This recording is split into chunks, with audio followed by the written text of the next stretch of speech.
ụmụ ibe ekene m ụnụ ndị ndozi ọdịnala Igbo nwanne ụnụ nwoke nọ nso ekene ụnụ a sị m na ọ ga-adịkwara ụnụ na mma n'ụbọchị nke taata na anyị nwakwa ndị ndozi ọdịnala Igbo ndị agha na-ekwu maka ha na anyị abịago bụ na anyị abịago. There is no going back anymore.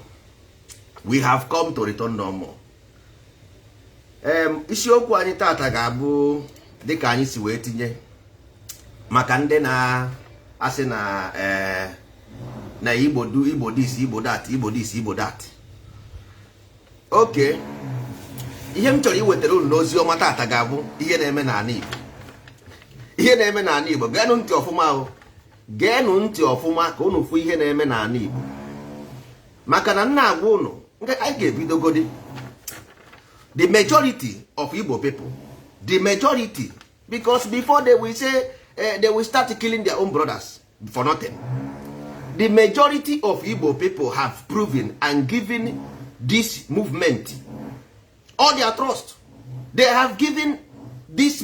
Americans have spent all their life in it. Go and do your own research.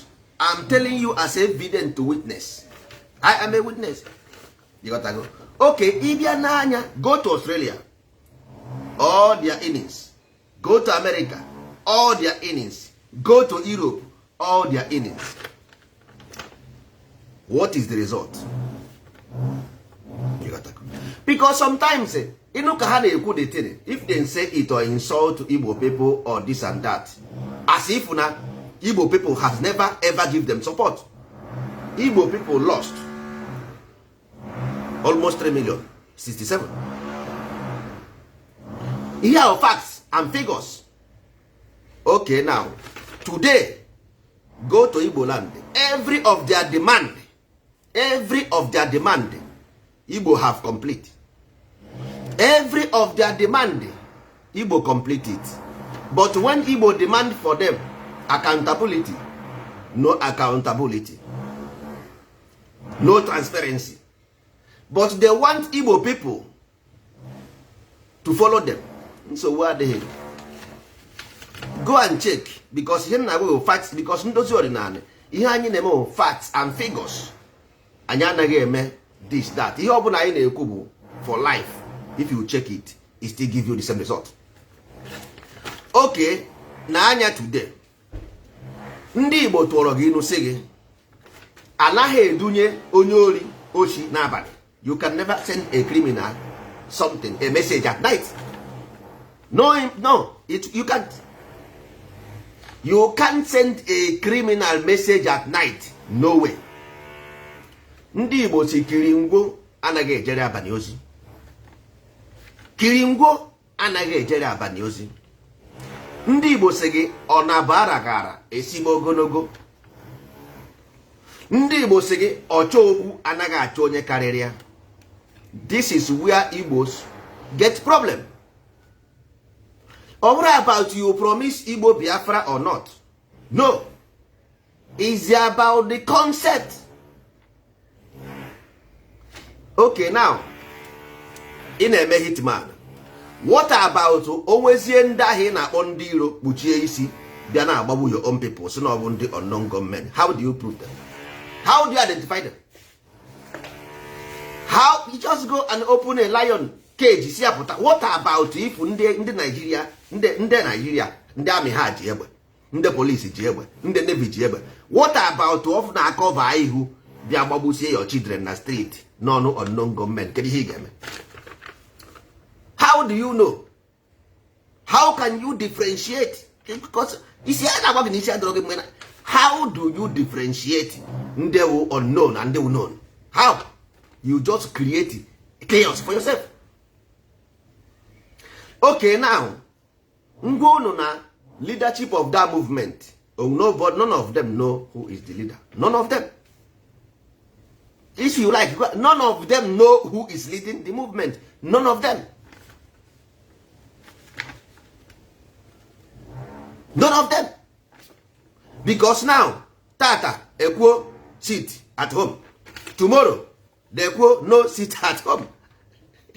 You got to go. Ekwo say this India will carry out. Okay, now, but now okay na ka ị ga-esi ama ndị na-egbuzi your own people now. Ị ga-awụzi ma ọwụ ndị a ka ọwụ ndị a because you open the door. You see? A na-agwa gị something. Ịchọba ife n'ụwa n'ike ọnwụnwa abịa. Ịchọba ife n'ụwa n'ike ọnwụnwa abịa. Okay, now kedu, even though tomorrow you people may say you don't want to do this thing anymore.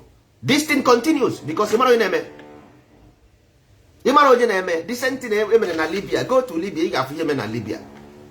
Ị ga-afụ ihe na Arab Revolution. Onwe onye na-eme. Lee Afghanistan today. Ha si ndị Afghanistan. Ndị Afghanistan na-asụzi ezigbo oyibo. Ndị Afghanistan na-asụzi clean oyibo. Na-emezi jim. Na-agbachazi ma twerking. Ndị Afghanistan na-agbazi twerking. Unu tụkwa ndị Afghanistan na-agba twerking. Kedu onye kụziri ndị Afghanistan ka esi eme jim n'ime ọhịa ha bi? Ha si na ndị Afghanistan bi n'ime ọhịa. Kedu onye kụziere ha? Who teach them how to do the gym? Onye who? Ha na-agbazi twerking. Kedu mbọsị ndị a na-agba twerking? Ke mbọsị ha bido ụgba twerking? Ha ndị Afghanistan have take over 2000 moto ndị amị. 2000 moto ndị amị. Kedu ihe Saddam Hussein mere Bush o ji wee mee obodo ya invade? Ha kụziere ha 2000 moto gba ọsọ. Okay? Mkpụrụ mmadụ ise Afghan ise hapụrụ Amerịka, hapụrụ moto ha gba ọsọ maka ndị Afghan ise. Okay? Unu so esi eziokwu. The same thing ga-emekwa gị misiri that way. Ị gaghazi ama ndị bụ ndị nke gị. They will create look alike. They have always. They mutate. They know how to mutate. They will mutate you. Imagine. Ha ga-ekpuchizi ihu bịazie asị ndị non-go na non-go and non-non. Ị na-agbazi ha na-achụ gị. Ha ma ga-achụzi gị ma gbuo gị. Ị na-agbakwụzi ọsọ na ịchọkwụzi non-go nwa. Ha na-achụ gị. Ihe iji aka create onwe gị. Ịghọtago? So ụmụ ibe, issue ohie abụrụ ma Igbo ọ chọrọ ma ọ chọghọ. The same thing na-eme na gọọmenti. Unu nwere na o nwere oge Nigerian governors gara America for training. Ha gara for training, for governorship, leadership training. Because there is something they lack. There is something that is wrong in our cycle. Ndị be anyị amabeghị that thing. Enwe ihe a na-akpọ inner evolution. Inner evolution, or about you wanting a country, is about you being evolved. Nobody, everybody want free country. Everybody want it because, but in general, we give you the country. How can this give you country?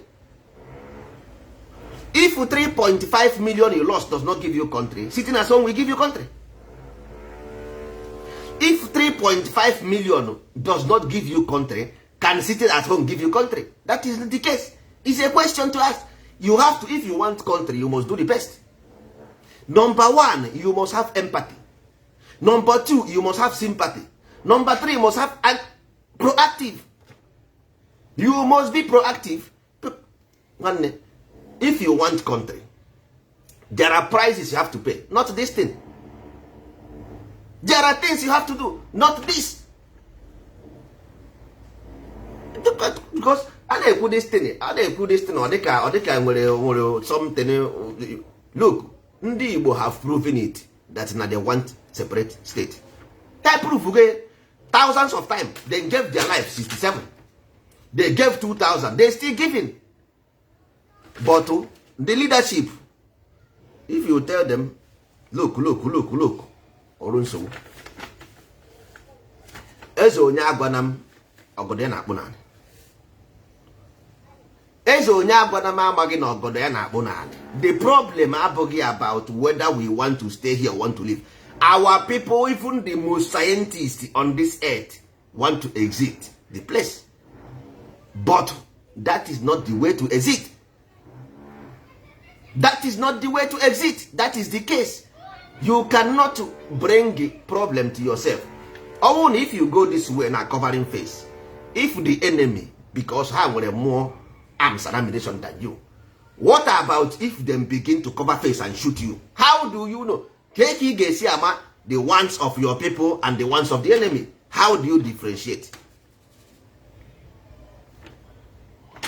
Okay, what about if you come out? They say sit at home if you come out. Ndeke Nigeria agbagbu obi. non-ongongomme. Who will bear the consequence? You are destroying yourself. Now, today, most of foreign government don't want to see, even hear your story. Most of foreign government, I'm telling you the fact, don't want to hear your story. In this Europe, we have spent a lot of years, and we know most of this government. We know them. We have sit with them face to face. Most of them we have discussed about your case. They say you are rude. They said you are rude. You cannot manage. You don't have management skill. You can't.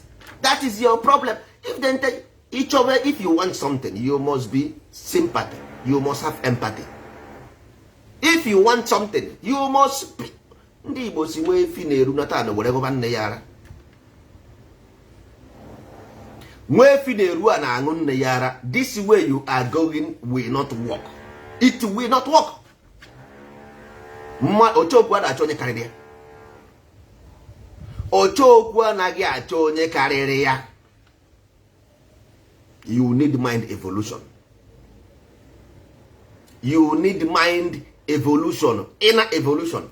You must make yourself human being to know what you sometimes you doing something you don't even think about after effect of the problem.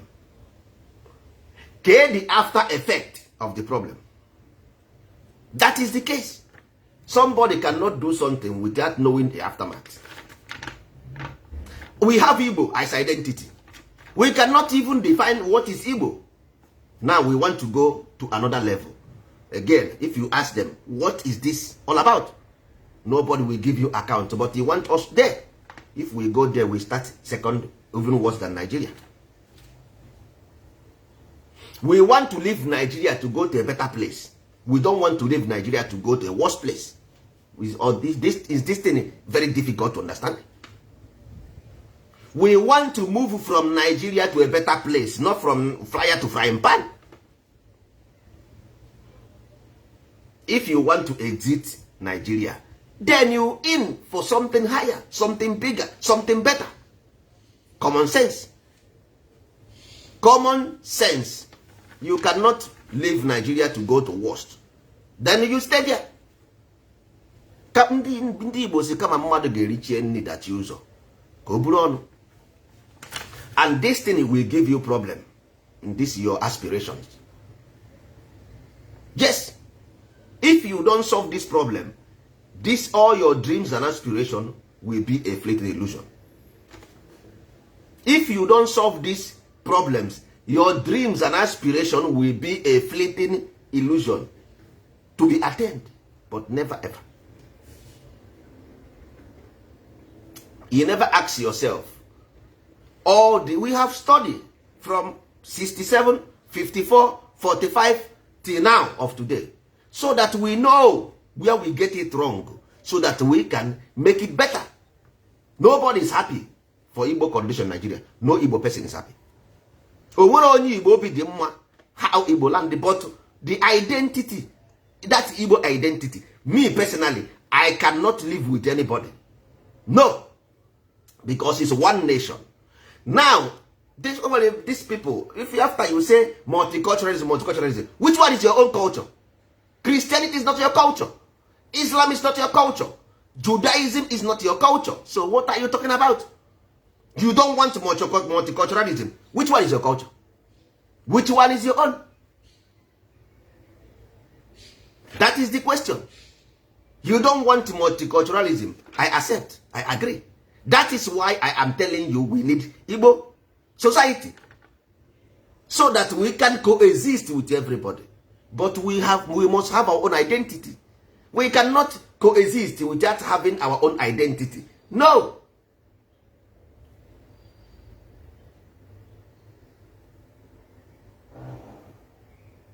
No. We must have our own identity to coexist with other people. You cannot, you want Biafra, you want Biafra. In the Biafra, you have Ijo, you have Idoma, you have this, you have that. Then who are you? you have Christianity in Igbo land, you have Islam, you have Judaism. Now do you think that we can do better like this?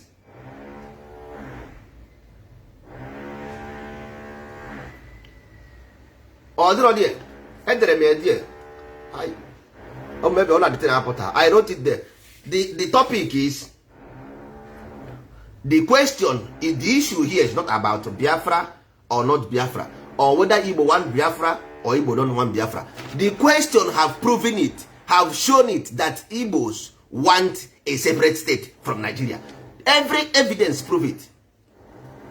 The Igbo people want to exit that nation. Yes, nobody questioned that. Igbo people have supported the movement from 67. They gave their life. 2000 Owazurike came, they follow him. Now Nnamdi came, they follow him. They have supported every of the movement. But what Igbo people ask is simple: accountability and the way forward. Is it too much? Is it too much to ask accountability and transparency in this game? No. Now see, let me ask you one question. Ị gara na-egbu mmadụ ọ na-ekpuchi ihu na-eme you must sit at home, nsogbu adịghị. Ọ bụrụ na this same enemy ahụ na-akpọ your enemy, what about if you then wear that mask to begin to kill your own people? How do you differentiate? Ihe a na-eme na Afghanistan today, ndị America rubeziri afọ ọnụ n'isi as ndị Taliban. What about if that thing begin to happen to your land? That's why I tell you, that way it cannot work. Because number one, Kiringo anaghị ejere abalị otu. You cannot differentiate between the movement and the criminals today. You can't. You cannot differentiate between this movement and criminals. You can't.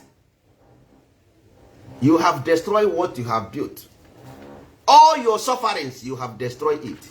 What I'm saying today, you will see it maybe in years to come, because you don't see far. All that your dreams and aspirations, you have destroyed it because of you don't have common sense. Now tell me how to control this movement. You can't control it anymore. You can't. Because if you try, your DOS said it, nobody obey him. Nobody. This was the man, you know. Now nobody obey him. So now who is the leader? Who is the leader? Who to follow? You forget that you have thousands of people following you. You don't remember? You don't remember that you have millions of people following you. You don't know. Every day you go to Facebook, you start talking nonsense. What you if you leadership is like this, what about your followers that was? How would they be? This is what you want to bring in Igbo land. This is what you want us to buy. As we see it, as we see it. Eh? So this is what you want us. You see, every time I ask you one still question. I asked you this question in 2014. Now we are in 2021. The only reason why Nigeria is not working, because of this thing, this your movement is not working. The same reason why Nigeria is not working, because it's the same people. It's simply the only reason why the Igbo land is not working is the reason why Hausa land is not working. The reason why Lagos is not working, and Yoruba land is not working. Mind evolution. You are still in animal nature. Yes, it's possible to develop animal. Yes, we can evolve you. Yes, we can do that. Yes, but the issue is igekwe. Enwere ebe ige with that in email. It's gonna say it. Just let us give you time. We will be here. We will not support. We will not stop you. You will get tired by yourself.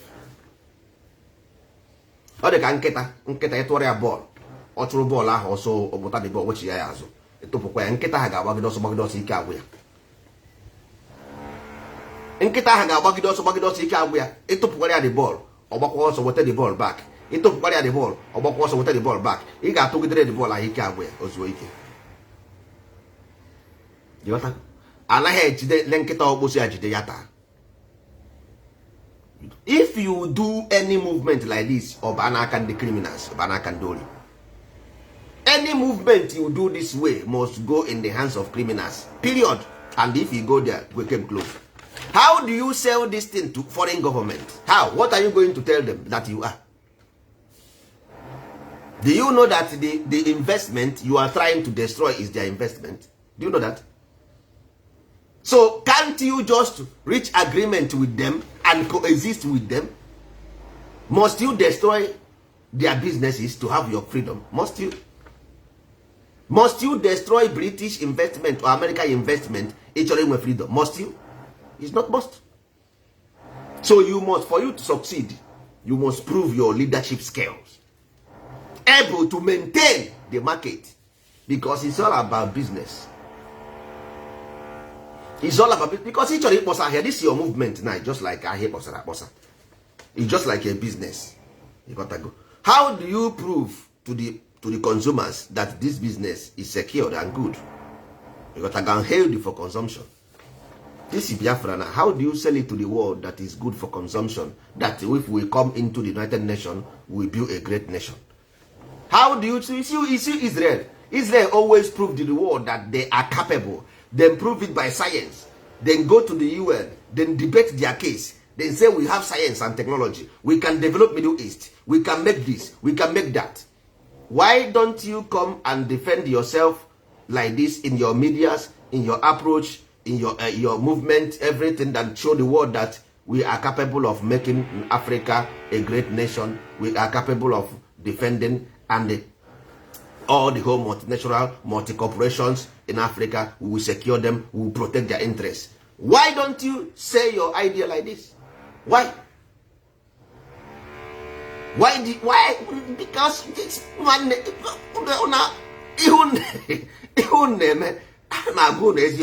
that is not the case. That is not the way. That is not the way.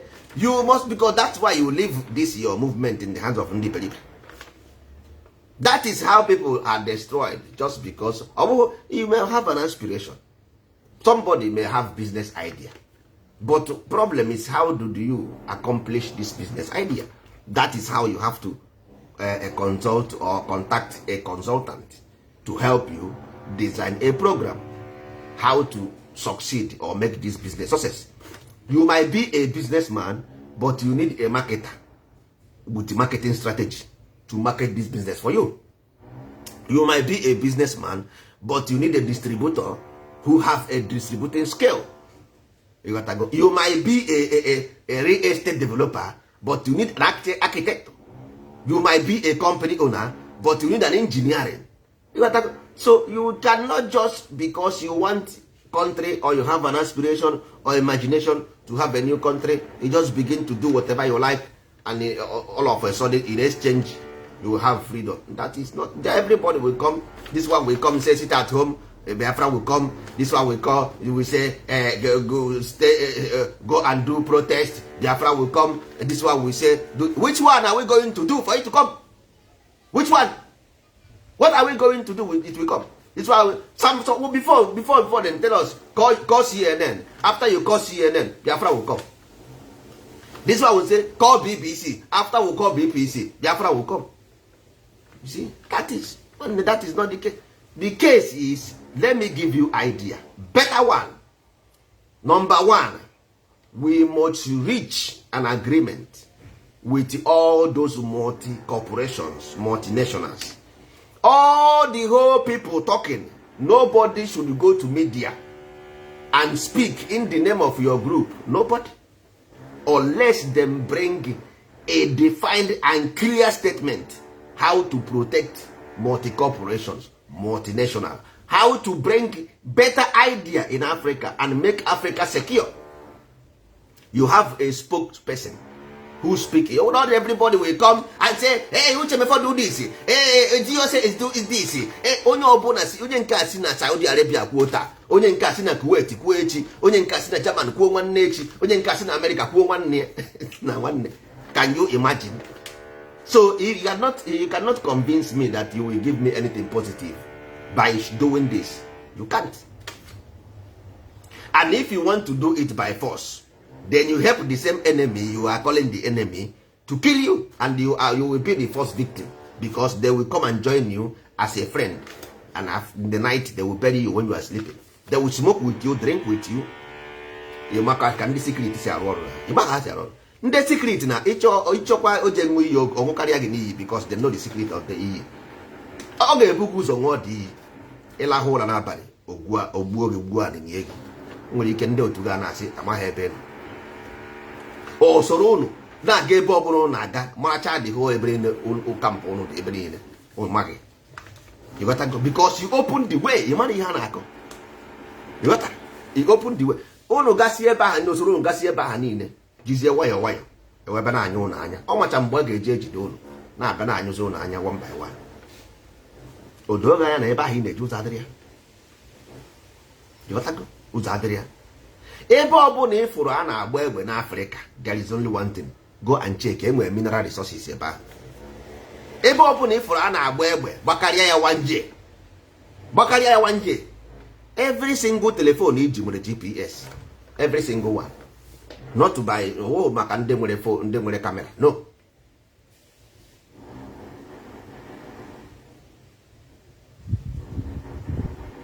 Not by telephone. Every single phone nwere GPS from A to Z. So nwere ebe ọbụla ị nọ na ha amaghị ebe ị nọ. Ha ama ebe anywhere. Ha ama everywhere ị nọ. So everywhere feel you're gonna need smart, ma dị clever no. Kwụsị use telephone nsogbu adịghị. Better for you. Kwụsị use telephone, better for you. Because phone ọbụla iji ha ji. Kwụsị use telephone. Anybody nwere ike ịbịa as your member. Ịma ha ndị bụ ndị ọjọọ. Ka ị ga-esi ama ndị bụ ndị ọjọọ etere n'ihu ka etere n'azụ. You don't know. You got to go. So that place in a use adịghị. The best thing is open yourself, open door. Bring the empathy, bring the sympathy inside yourself. Grow your mind, grow yourself, so that these people will found you honorable. We found credibility, accountability, transparency, responsibility before we talk about any country. Tell you the fact. You got to go. Nobody natural country no one. Nobody don't want to be on their own. But your own, you see, you are driving by ego, not because of something you have to offer. What are you going to offer to Igbo land? Tell me. What are you going to offer to Igbo land? You don't have anything to offer. You want Jesus. We don't want Jesus to come and save us. We want to save ourselves. We want to build the land into the standard. So, you want Jesus or Eloha to come and do it for you. We say we want to do it ourselves. So, you want, what are you going to offer? You want us to exit that country today. Tell us what you are going to offer us. It's not secret. Because every day if you go to television, America said their budget. European says their budget. What they will do. So building a car is not new. Building plane is not new. Building telephone is not new. Come and tell us what you are going to do for this land to develop. I will just copy and paste. How do we start? Because number one, identity crisis. Anambra and Imo cannot agree. Imo and Ebonyi cannot agree. So first of all, we must solve the identity crisis so that we can be able to stay in one country called nation. Even though you have one. As Igbo, we must have our own tradition. We have our own religion. We have our own culture. Yes? Simple as A, B, C, D. So there is no how you can say, if you go to America, they have their Christianity. Even though everybody will coexist in that Christianity, is a free world. Yes, but you must have a status quo. If you go to Europe, every country, Arab, Chinese, every country. So you cannot talk about Igbo without talking about distance. You can't. And you cannot talk about Igbo bringing Christianity. That means you give room to Islam and Judaism. Yes, because if you bring Christianity, they have right also to bring Islam. They have right also to bring Judaism. But because you cannot bring one and say them not to bring your own. So you must have a central one that will give room. Inside the central one, he say, we are this, but we welcome this, we welcome this, we welcome that. That's how you do it. If not, you don't have foundational background. Oh no, pillar. If you want to build a house, you must have foundation. If you don't have foundation, there is no how. Your house will stand. It cannot stand. Mgbe ifufe ga-efe osisi kpọrọ nkụ ga-ada, mgbe ọnwụnwa ga-abịa ka a ga-amata ndị kwerenu. Mgbe ọ bụ na ifufe ga-efe, ị ga-ada. There is no house you build that will stand. No way. Your ancestors or your father or your grandfather, whatever you call it, stay in Christianity for more than 200 or 400 years. And today you are exiting the Christianity. What happened? Your ancestors stay in Islam for 100 years. Now you are exiting the Islam. What happened? That's to show you that there is something wrong fundamentally. And you cannot even do Igbo tradition because you don't understand them. You can't do what you don't know. The only reason why you leave Igbo for Biafra because you don't know what Igbo means. And if you go to Biafra, you will exit with time because you don't know what the Biafra also means. Once you do what you don't know, you will always wonder about. Because any plane, then when it comes past, if the plane fail, the next thing will sink, even or disappear on air. You exit Igbo because all name my Igbo mean. Even though if you want to leave Nigeria, you will say, I will live as Igbo man. Yes, you will live as Igbo man. You cannot have Igbo and you want country, you leave Igbo and nothing. The problem you have in Nigeria is because of they are marginalizing you as Igbo person. And you want to leave the Igbo and you go and answer another name. Why don't you answer the Igbo? You leave the place with it because they are marginalizing you as Igbo. So you have to live with Igbo. So you don't have to live with another name. If you live with another name, that means you have second Nigeria. Always you go there again, somebody will say, they are marginalizing us. You begin to talk again. Begin to explain again. Oh no, they are dominating the power. We are going to zoning, new nation in zoning. You start zoning again. Instead of us to go for better or the best aspirants. No, we are zoning. Even though the best aspirants is from the west or the north. No, because it's the turn or it's east zone. Now you have illiterate. It's illiterate mentality. That is illiteracy mentality. Animal in how many more can you have myself? So if you go by this tribalism or racism, then if you don't have any scientist in your tribe, how do you build? How do you build? Because you must need a scientist to build. Now you can't build because you have your tribe when a scientist. Their tribe when a scientist. That's what you're saying. So because now the best man is Igbo man to rule Nigeria, but the Igbo man cannot rule because Igbos are not qualified to rule Nigeria. So they must zone it to another place. All these things you are living witness now. This thing you are living it now, and you want to go and replicate in your new nation. Yeah, do you have sense? Do you have common sense? This is what is happening to you today, and you want to replicate the same thing in another nation. You see that is one they don't see tomorrow. If you see road, you will see your problem today. Study them and say never again. That is why you are repeating what happened to you before, because you think that anybody can do anything. If anybody can do anything, why don't you build plane? If everybody is capable of doing anything, why don't you build plane? Why? You cannot build plane because you don't know how to build plane. So everybody, ndị Igbo si n'uche bụ akpa, onye ọbụla nya nke ya. Uche bụ akpa, onye ọbụla nya nke ya. So everybody have their own capacity to do something. I cannot do everything. You cannot do everything. He cannot do everything. She cannot do everything. There are things he can do. There are things she can do. And there are things I can do. You got to go. So you cannot just say because I want a place and I begin to find a place. No. A na-eru ya eru. A sị na okoro eru eru wọrọ obodo. Ikuku buru oburu obodo.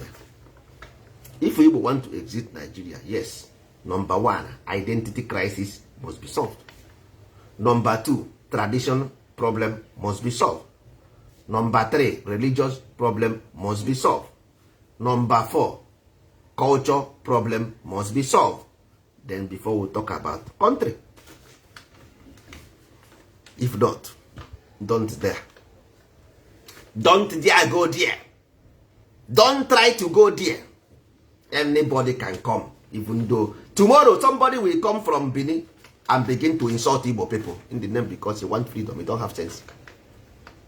Somebody will come from Hausa or Yoruba or Ido or whatever, begin to insult Igbo people because you give them room for that. Yes, because you want Biafra. Somebody, this person now cannot prove 3 people from his family member to be a Biafran followers. No. They will come to Facebook and begin to insult us because you tell them to insult us. Yes. You tell me how this thing will be possible. Tell me how it will be possible. How? How can this be possible? Just tell me how. These people, now you say you want a place. Me and you want a place to call home. Is it not harmony will make us be in one? Is it not harmony will make us be one country? Country means harmony. So if you have this harmony, what are you talking about? Dictatorship? Have you seen any dictatorship that have lasted? There is none. Bar none. Even Hitler, for the whole power, do you think that Nwabeke will let you do that, sitting all billions of dollars in that area? Do you think that Nwabeke will let you do that, sitting on their pipeline? Do you think so? Because either you don't tell yourself the truth, or you don't want to hear truth. If you want to your Biafra, don't say no to it. You must design and define. Because you want to carry us along by force. We are not. That is not the case. But what we will not take is that anybody go to Facebook begin to call us useless names. Some say we are money mongers. Some say we are betrayers. Because this is what you do. Some say you sell your brother. They go to Facebook, they say their brother to Kenya government. Now you're telling the world that Igbo people cannot be trusted. That they sold their brother to Kenya government. You go to Facebook to tell them that. You do it, not me. I'm not saying what I don't know. This is what you say to Facebook. That you betrayed your own people. So this is how you are going to go. How are we going to take the 80 million people and put it in the hands of betrayers? How? Because you do something, you don't know the consequence of what you do. You do things, not because maybe your leader, you may love him, good and fine. But the problem is, a tree cannot make a nation. A tree, now look at today now, he's nowhere to be found. What is happening? Igbo land, there is no way a drop of water can be an ocean. You must, any tree must have mpalaka. See, that is why now Ebupuisi everywhere is shaking. Had it been this structure this day before, this thing will not happen. Everywhere people will come. on Facebook and begin to talk on behalf of who? For who? One day we are Igbo people, remember. Remember, even though you want any aspiration, if you fail the harmony with your own people, you cannot succeed. You can't. If you don't get that harmony, not because of some people are supporting you, reason, think about what about those who are not supporting you. That is market strategy.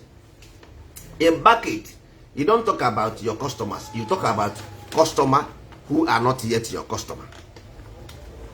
You have to target more customers. That is what you have to do.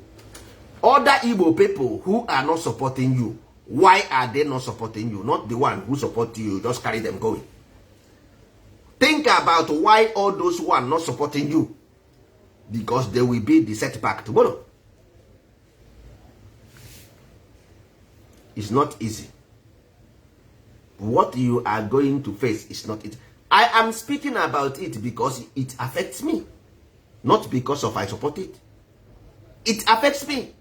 So if I don't give you the advice how to do, that means as no all of us will pay the price. Nwatakịrị nna ya jere ahịa before nna ya abata ọgbanye gas ọkụ agba the whole house. The property bond is the father's property, not the child's property. The house burned down. The child is not working. He don't know anything. Father work for 24 hours a day just to buy those things in that house and build the house. And this child come and put fire in the house and the house burned down. Who is suffering? The father. Who burned the house? The child. Who don't know anything? The child. Who don't have money? The child. Who don't have employment? The child. Who have everything? The father. Who lose everything? The father. You see? Maybe he say, it doesn't concern you. It doesn't concern you. Yes, it doesn't concern me. But when it's burning, my house burn. My area burn. My friend die. My family die. But it doesn't concern me. You see? You see? That is it. Ndị Igbo si ekwuba anọghị gburu nwata mana afọ ekwube gburu okenye. Change a strategy, please, so that all of us will be in accordance. I will not speak against you. You will not speak against me. Do what you think is right for yourself, but that will not affect your own people. That is the fundamental. Anything that will not affect your own people, don't do it. Anything that will affect your own people, don't do it. Make sure, because that is how you have support. Not to if you go the other way, have they will sell you away.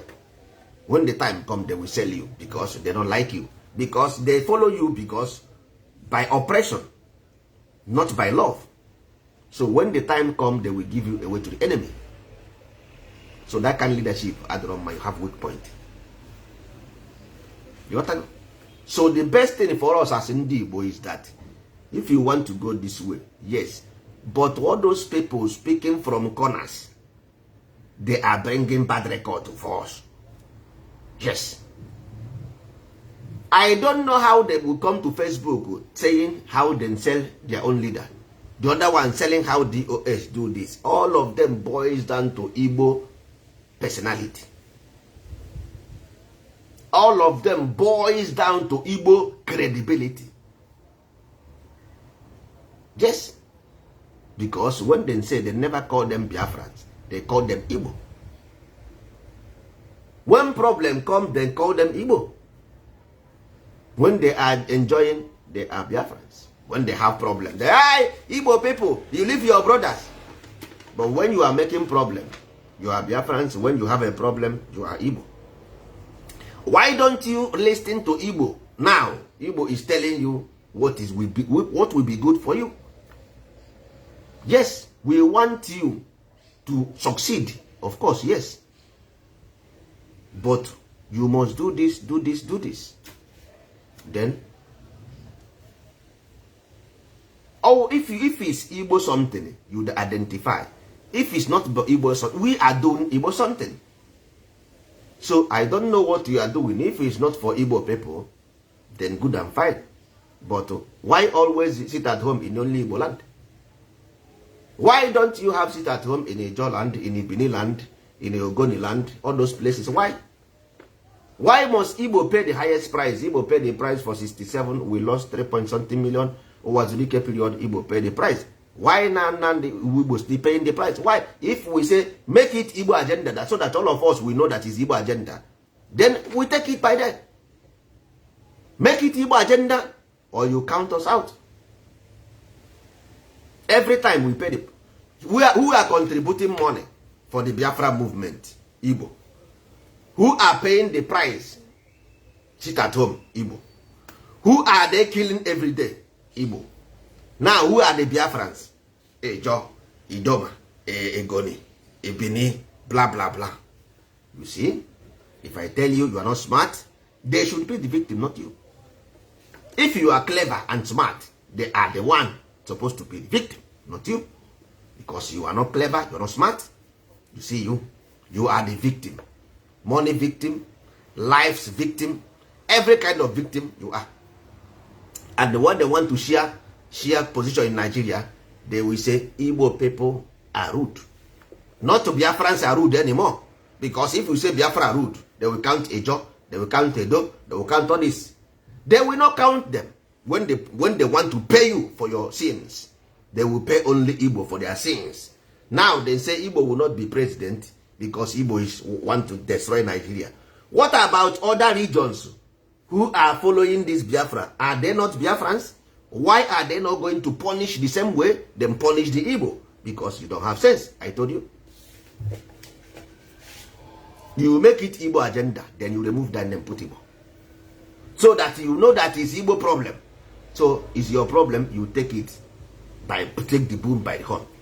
So they cannot shit and you eat. You got that? So number one, you must know what you want and how you want it. You don't get freedom by because of dislike. No. If I have money, I buy car. You don't buy car because you're angry. You cannot exit Nigeria because you are hungry. You can only exit Nigeria because you are powerful. You can exit Nigeria because you are powerful. That is proven everywhere. By powerful, not by going to the street. No. Powerful by knowledge. Powerful by knowledge. Show them knowledge. Show them power. Show them wisdom. One, believe you me, unu chọọ anyị ga-eji nka na ụzụrụ kaadị obodo.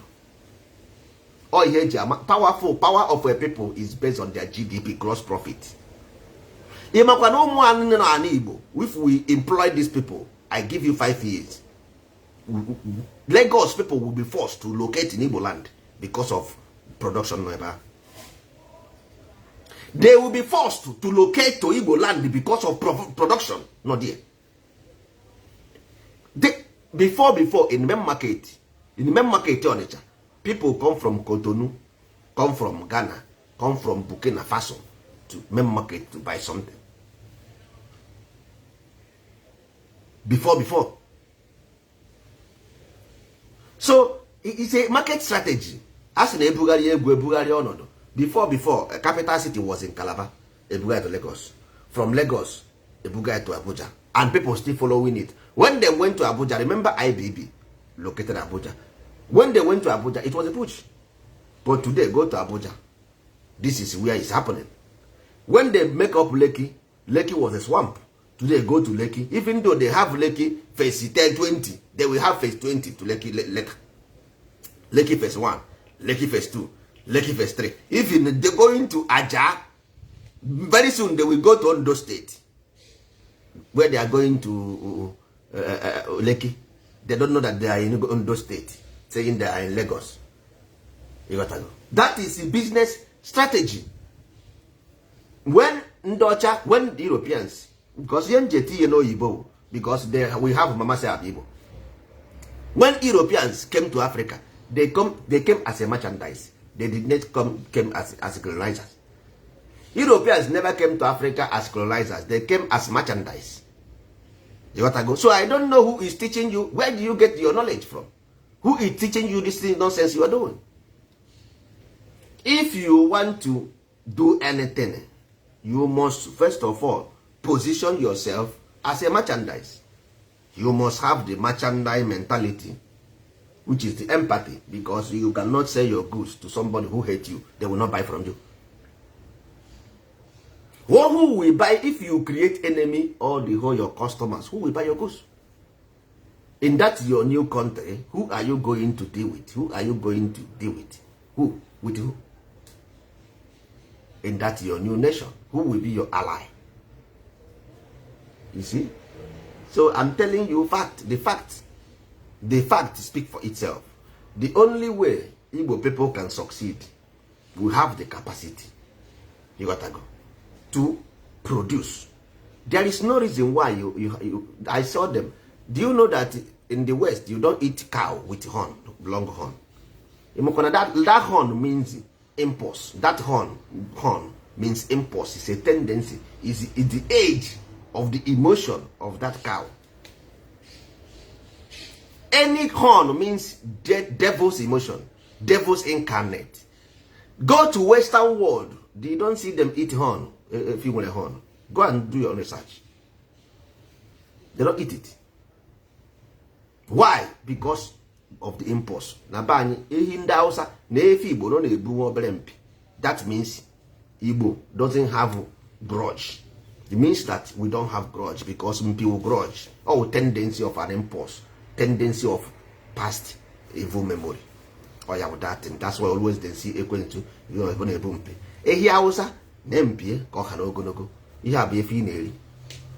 This is what you eat. You poison yourself.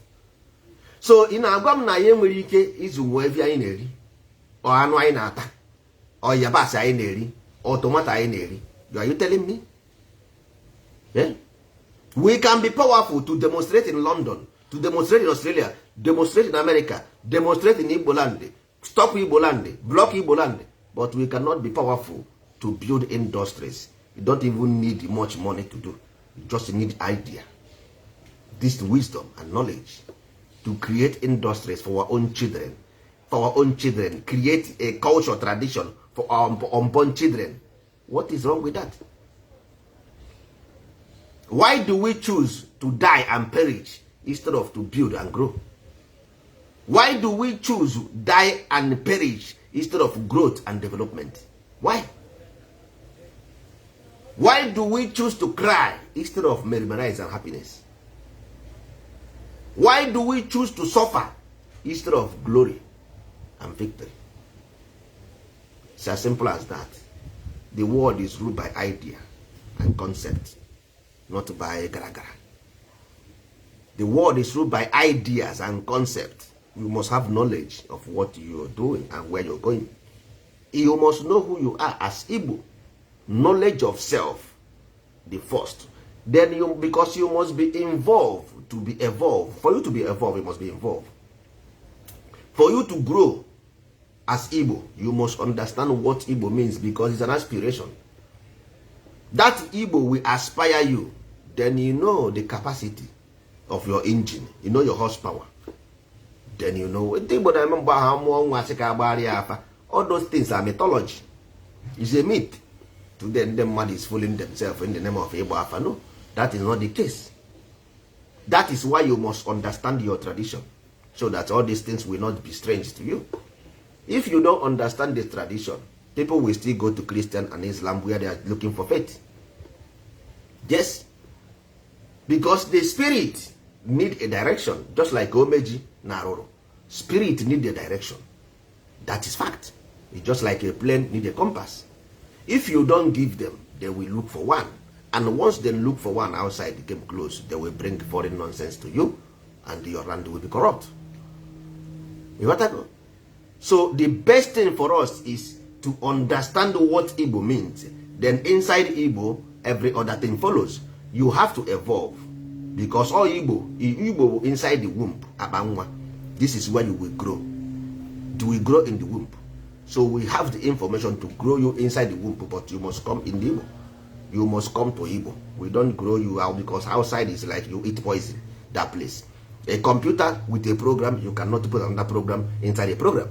You must deprogram, reformat before you program. Moses went to Holy Land and removed the slippers. Elijah went to mountain and removed clothes. Christ went to this and baptized by John the Baptist. So for you to understand what Igbo is, you must come. We don't ask you any money. It's a free education. It's a free knowledge. After this knowledge, we promise you profession. Akara. We promise you, we bring this armor from heaven above. You got to go. The only thing they told us to teach you who you are and give you a direction to go. It's up to you what you do with your life. We want to secure a future. This is what Moses did. This is what Christ did. This is what Muhammad did. This is what Shiva of Buddha did. We are Igbo. We are doing it. It's a new testament. It's a new beginning. It's a new glory. It's a new salvation. It's an innovation. It's an upgrade of Igbo. It for too much. You have suffered a lot. But when God answer your prayer, you don't even know, because you are waiting for white man with you, white hair will come from Israel, or that will come from I don't know where, or Rome, or from Saudi Arabia. I don't know. But we are here telling you. We offer you on who know who you are as Igbo. Know yourself. Then we will tell you the energy capacity of your body. How old is your spirit? So that you don't go and carry weight you cannot carry. Because ị jee na gym na weightlifter, ị ga-ebu weight, ị ga-eje bido na nke obere ị ga-ebu. That is why they have primary school, secondary school, and university. You gotta go. So we will train you. After training you, you will become useful to Igbo land. The only reason why we train you to be useful, not for you to go out to America and begin to enjoy. We train you so that you, the land, it will be built by all of you. Instead of you carrying gun and destroying yourself, you carry telephone, carry market. Develop the land, they build. I want to see you triumph. I don't want to see you die on timely death. I want to see you triumph. I want to see you great. I don't want to see you crying on Facebook. I want to see happiness in you. Not every day you are saying Emeka is dead, Ifeanyi is dead. The this, that nonsense. We want to see your best side. Every memory, not bad, not good. What you have is trained memory. Once you train your memory, you understand how things work. So that you will be the scientist of tomorrow. You will be the engineering of tomorrow. You will be the architect of tomorrow. Don't think that Nwabeke will just spend their money to come and teach you so that you can be better than them. Nwabeke will waste their money, taxpayers' money, to research. After they will go and train you so that you become better. Yeah, and that was Rehanya. After now, even now, they say you are poor, you are rude. Imagine what was in this year of what will happen? They are complaining now that you are rude. What about when you become very good? What will happen? So that is not the case, Umibe. Now, the case is that we should go inside. It has never helped us. Just check. They will promise you tomorrow. Tomorrow never comes. Tomorrow will never come. They have tell you, promise you, giving you promise of hope, false hope. This false hope does not lead you to anywhere. Let us go back to work collectively. They have sent you to rituals and this started doing ritual, killing animal, doing this, doing that. You cannot become a scientist by killing animal. You cannot become an engineer by killing animal. You can only be a scientist by learning and training. You can be an engineer by learning and training. You got to go. So you cannot be all those things by doing Odeshi. We can only develop Igbo land by training, building, ọmụmụ na ọzụzụ. Ọmụmụ, ọzụzụ, nka na ụzụ, iwe nwe akụ na ụba. Ọ dị ụzọ na-anọ ọmụmụ, ọzụzụ, nka na ụzụ, akụ na ụba. So it's up to you. Don't say that God hates you. There is no God who hates you. Life is all about injustice. There is no injustice here. This my video will bear me witness, and this video will use against you because I said it. I never asked you any money. I never can ask you to contribute any dime. I only offer you your own problem and solution. Isimba na ihe ka gị mma bụ ije fight by Nigeria with your armory. You got for Nigeria with your armory. Kedu ihe iji ga-eji wee fight that thing and bring it down? How? What did you have to bring that empire down? What? You did not do it in 67 and now you think you can do it? Mgbidi Jericho. Mgbidi Jericho. Ọ dago mgbidi Jericho. Nwanne m nweghị mgbidi Jericho na adana. Ya bụ akụkọ ifo ekọrọ na akwụkwọ ndị ụka. Enweghị ka ị ga-esi wee bring that thing. If they like, they leave you in the street of Igbo land. They shoot whatever you like. They may leave you. You will kill your own brothers and sisters. At the end of the day, after killing your own brothers, they will come and kill you. All of you. If you see all of you die, you will kill your brothers. After killing your brother, they will come and kill you. Because you cannot escape. It's a country. You got to go country with something that is rounded up. You have been rounded up. Google this thing. Google site. So that Google, if you like, you have phone, go to Google, press all in your phone. All will come out. So you think that if that they have that Google press and your village will come out, they will not know where you are. Use your phone to press. They put your village in your phone. Press your village. Your village will show. So where are you? You think they don't know. In fact, I can't get you come. I can't get you come and answer word. I don't want to come. I tell me go out on Tube. I'll call you on Tube. So the best thing on game one. Or what about? Do you want Nigeria or not? Or what about Biafra or no Biafra? It's all about how do we make Igbo land work better for us. How do we make sure our children are secured, their life are secured?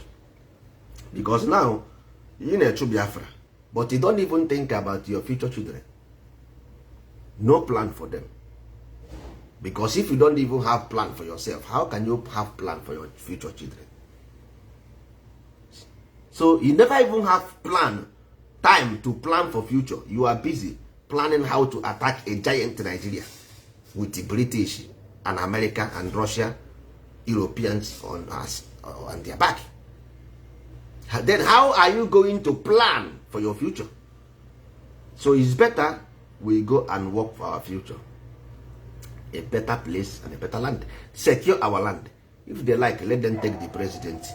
If we produce industries and engage our people in job, work, we got to go train their mind how to think, how to reason, how to navigate problems. This is more better than country with empty brains. Nigeria is a country where the governor is the empty brains. So how are you going to have Biafra with empty brains? It's better you have Igbo land with powerful brains. It's better to have Igbo land with powerful brain than to have Biafra with empty brains. Simple. They will say, Nigeria, you are in Lagos trading in Ladipo. In somebody's land. In somebody's land, you trade. Now Igbo person bringing 50 containers in a trade fair. 50 containers. I know them who bring 50, 40, 60 containers at a spot. Ausama never stop them. Peace Airline, no, never stop them. They are in Alaba, they never stop them. If you tell them, let us go to Igbo land and build industry to engage our children, they will tell you, Nigeria will not allow you. But they have Okeafo Street in Lagos. They have Okeke Street in Sabongeri. How come we cannot build industry in Igbo land? How? So you want me to build the industry and work inside the industry? Why don't you work there? Instead of you carrying gun on the street of Igbo land, you work in the factory. Why can't you do that? I did not stop you from doing that. What I'm telling you is to come and go and work there, so that you don't go and kill yourself for nothing. Go and work there. Be better person for your mother, for Igbo land. For your children, be a good father for your children. Be a good child for your mother. Be a good citizen for Igbo land. And Nigeria at large, if you like. They can be, your consumer, in a producer, we must be the producer in Nigeria of food, anything, technology, science. Actually, on Igbo land, they brought the hub of every consumption in that continent, Africa. Igbo land, they brought the hub of every consumption. That is why we came from heaven to do this here. Or to replant. That is why Amadioha is here to do this, because Amadioha knows this in the beginning, that Igbo land was a best place for him to do, because it's in Meridian. Igbo land was the best place on earth to survive, the most peaceful place on earth to live, the most healthiest place on earth to live. But today we want to turn the heaven into hell. But you can never win God. Never. You cannot fight God. Never. Because God is more powerful than man. Okay? Yes, of course. So it's up to us to make a choice. Nobody is telling you to leave anything. But you can check. If you go the other side, then say you go inside bush and shoot. If you go the other side, then say you come to Igbo land and build. And we train you. Mechanic, plumber, electrician, bricklayer, mason, whatever. You have a job in Igbo land, you have a job. Work. And we train you, also give you work. But you must follow Ihotukuru. You guess because we don't want Igbo land of criminals. No. You must say no. Maybe we need to get that one on paper. So you get my for so many things. We want a better Igbo land. I actually Igbo land. I actually Igbo land of criminals. We don't want it. So it's up to you to make a choice. The issue about is not about Biafra or not Biafra, whether Igbo land wants Biafra or Igbo. Igbo people have proven that they want Biafra, but the Biafra disappointed them. Biafra disappointed Igbo people, not Igbo people disappointed Biafra. People now they fed up. Bini person will come to here and insult us. The Yoruba will come and insult us. Hausa will come and insult us just because not Orube kweo isikwa ya ga azuzi ahia. Orube igbo amuta yok gba una yok. Orube una apụkwa na Facebook si na ndị otu unu were onye isi unu nyenye ndị iro. After everything n'isi ndị Igbo. We are betrayers. We kill our brothers. We do this, we do that in the name of you want to give us freedom. On a freedom, work on a mekuzi more slave. Now we cannot even speak louder where Yorubas are. We cannot speak louder where Benis are. We are not speak louder where Ijos are. Simple because we want freedom. Now this price we are paying for this freedom. You think it's never too much for us? Do you think that this price no pass us? So it's better we go and build our land and have peace. You gotta go. So after we do step one is identity crisis, tradition, culture, religion.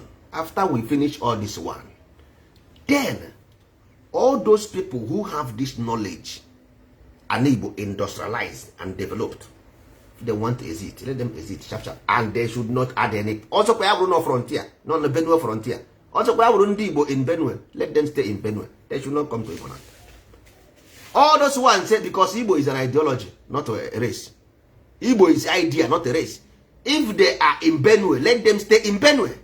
We don't want them unless they agree in that idea that holds me and you together. If they want, they come. If Hausa man, self, Yoruba man, anybody who agree in the idea, become one of us. Because Igbo don't marry each other. If you say Igbos are race, can they marry each other? No. So they are not race or agreement. Igbo is agreement. Okwukwe, amaokwe. Okwukwe bụ gịnị? Harmony. Agreement makes me and you brother, not because of blood. If you like, we go to and make blood analysis. There is nothing like Igbo race. If you like, we go and do. Na Facebook, we go and do DNA. DNA will show your parents where your parents came from, not because of Igbo. No, you will show who's your parents. That's all. Not because of DNA pụtara say he's an Igbo person. No. Ọ ga-ekwu DNA na onye ọbụbụ na ozi Emeka, or because of afa ha na-akpọ Emeka, because Emeka is associated with the identity, because Igbo is an ideology, identity associated with harmony, divine, sacred, because Igbo means divine order, sacred or harmony. So that name Emeka, Chukwu Emeka, you got to go Chukwu Emeka, Omego, ọ ga-eme, ọ ka ya eme. You got to go. So if anya, you got to go nke afọ anya, nke afọ anya, because as you see also you don't see, because ikpu isi na ikpu isi bụ ofu. You got to go. Onye kpuru isi na onye na-afụ ụzọ, ifu ụzọ na ifu ụzọ bụ ofu. You got to go. So because of the harmony, because once you leave the harmony, you have inversion. Inversion will opposite, which is evil and life. They mean the same thing. But if you change opposite of evil, onyege the same thing. You got to go. Sin and insi mean the same thing if you call it opposite. So all those things will inversion can happen. But that's why their condition is critical. Until they come, Abani Boland, the one that we develop. I open bread again. I popo ya. One day go and ask them. John Denon and Denon to any. God, you go and ask them. Ndino na amu Igbo. God, you had their condition. If you come that place, your brain, I won't know kute akowaya. Raya Midokunime. Obupeche buche kamad. Bụ mmadụ ozugbo ozugbo ọwụ na ọ bụrụ ya nwanne ogwe anụ oriri ndị Igbo so na onye iberibe ka eji ere ọgwụ a ga-eji gị ree ọgwụ ife mara ihe na-eme na asịrị ka anyị mụọ ya ndị ugwu bịa dị ya gbaa gị ndị atịlarị ha gbaa gị mana emechakwa ya n'ụdị esi o ndị apịa gị igwe ọ dọrọ m ka eme ihe a na-akọ nwanne ndị a adakwa ha achị ndị a na-apịakwa igwe ogwuo ha na-apịakwa igwe ndị afọrọ gị n'anya mgbe mbụ ọbụrụ kịta mgbe nyere ha chansị ha afọrọ gị n'anya mgbe mbụ ọbụrụ kịta enye ha chansị nwanne ndị apịa gị ka mma si ebe ahụ pụta ụzọ adịrị ya nwanne bịanụ ka anyị rụọ anyị anyị. Let us go and build our land. We will be blessed. Amadioha will bless us and protect us. Us na onye na-enwe ihe obu enwe ihe ọ na-akwafu. Onye na-enwe ihe obu enwe ihe ọ na-akwafu. The prodigal son asks for forgiveness. He shall forgive. Amadioha say, I should speak with you. I speak to you. Ndị Igbo, ndị kwere n'ihe otu kwuru. If you agree, comes, the wisdom will be yours, knowledge will be yours, and understanding will be yours. That is the promise.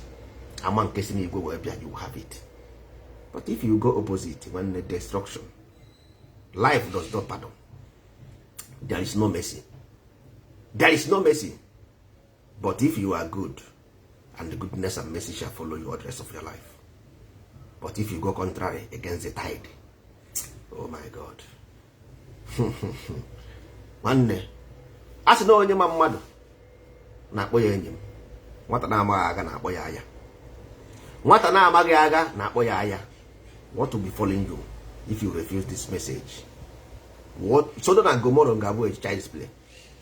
Sodom and Gomorrah, you know of Bible, will be a child's play. What will be falling on you? And as they are destroying you in the east, they will destroy you in the west. They will destroy you in the north. All of you in the west. All of you in the western world, you have yourself to blame. Because you supported destruction of the kingdom of heaven on earth. You will bear the consequence and pay the price. I don't know.